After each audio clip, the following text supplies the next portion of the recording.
¿Será verdad?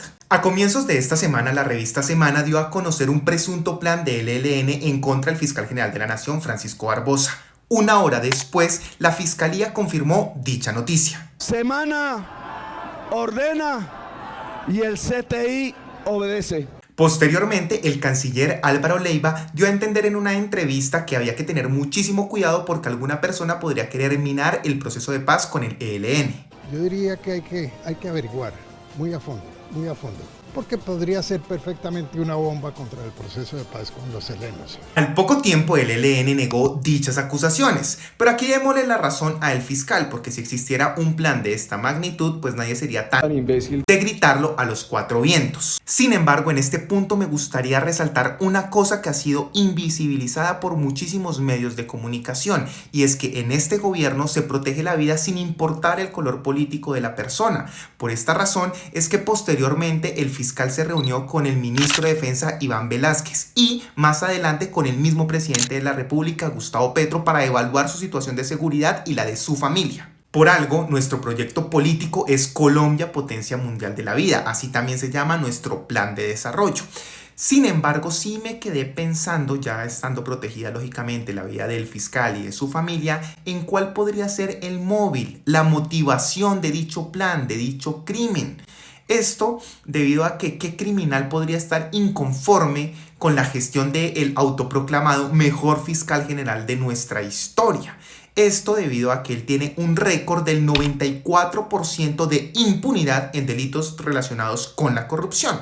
Por esta razón me puse a evaluar la gestión del mejor fiscal de la nación que hemos tenido en nuestra historia y esto fue lo que encontré. En primer lugar, tenemos el elemento más distintivo de la gestión de la Fiscalía y por la cual él va a ser recordado y definitivamente sí va a pasar a la historia, y son los escándalos. Recordemos, por ejemplo, que utilizó a trabajadoras oficiales de la Fiscalía General de la Nación para que fueran a la casa personal de él a realizar trabajos domésticos, hasta por 18 horas, bajo maltratos, y quienes eran transportadas a modo de ruta por uno de los 12 conductores de los cuales dispone el fiscal general. También recordemos que Barbosa utilizó a su esquema de seguridad para sacar a pasear a sus perros. O cuando en plena pandemia, específicamente en pleno confinamiento, persiguió a Claudia López y a Angélica Lozano por salir a hacer mercado, mientras él sí se iba de paseo para San Andrés con su familia, con su hija, con una amiga de su hija y hacía que abrieran un almacén de la isla para que ellos pudieran hacer sus compras.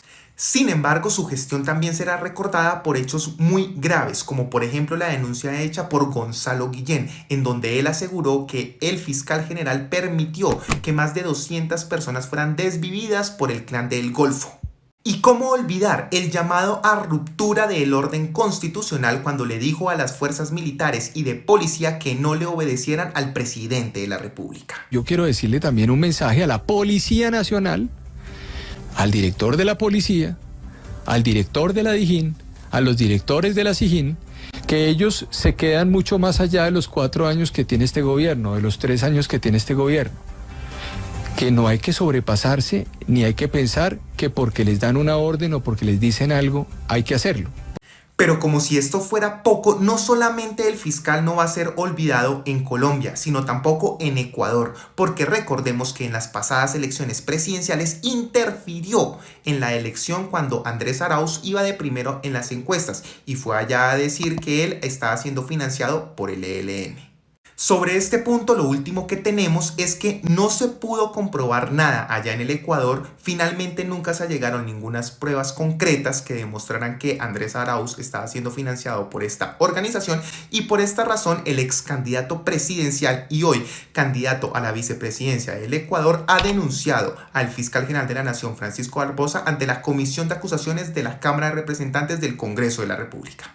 Durante su gestión también criminalizó y estigmatizó la protesta social. Su fiscal ya ha solicitado en 2 oportunidades la preclusión del proceso de Álvaro Uribe Vélez y ya lo están engavetando. Pero ahora pasemos a algo aún más grave, que es lo que no ha hecho como fiscal general de la Nación.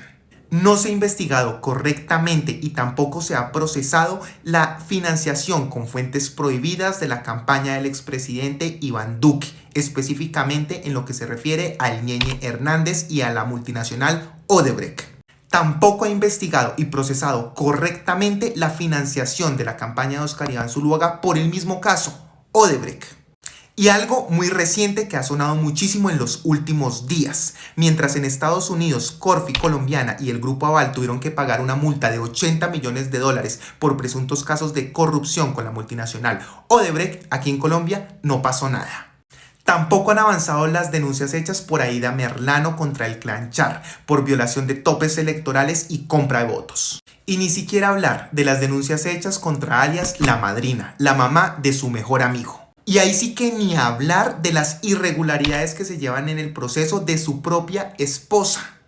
Tampoco hay avances en el caso de Lucas Villa. ¿Qué decir de todos los casos de corrupción de Ecopetrol? Como por ejemplo los 2.4 billones de pesos que se perdieron de Ecopetrol por un negocio mal hecho, muy mal ejecutado en el Perú. La platica de Elocat Paz se perdió. Allí la Fiscalía General de la Nación brilla por su ausencia. Tampoco hay avances en el proceso contra la ex vicepresidenta Marta Lucía Ramírez, en donde la Fiscalía italiana sí está avanzando rápidamente. ¿Y qué decir de los determinadores o autores intelectuales en el caso del narcochofer? Allí tampoco han hecho nada. Lo que podemos concluir de lo que no ha hecho y de lo que efectivamente hizo es que la delincuencia en Colombia, bajo la gestión del fiscal general de la Nación, Francisco Barbosa, ha hecho lo que se le ha dado la gana.